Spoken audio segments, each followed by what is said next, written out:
Assalomu alaykum bolajonlar. Sizlar bilan yana qiziqarli tajribalar o'tkazishni boshlaymiz. O'tgan safarimizda mana bu shishadan nima qilishimiz kerak edi?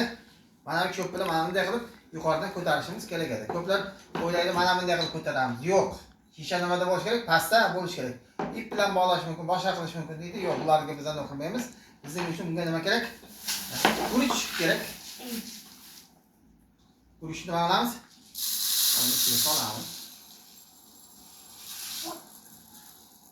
Hỏi mình sẽ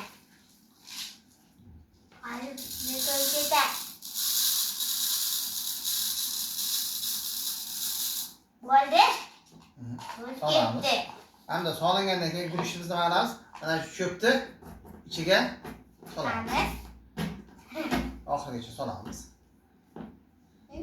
Hamda nima qilamiz? Voy. Bemalol buni ishlab ko'rsak bo'ladi. Bu nima? Guruchlar siqilishi natijasida ishqalanish kuchi nima qildi? Hosil bo'lib, mana bunday qilib qo'ydi. Demak, biz ham uyda bajarib ko'rsak bo'ladi. Faqat uydagi kattalarning nimasida nazorati ostida bajarib ko'rsak bo'ladi.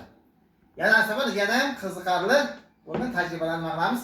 O'tkazib qo'yamiz. Xayr bolajonlar.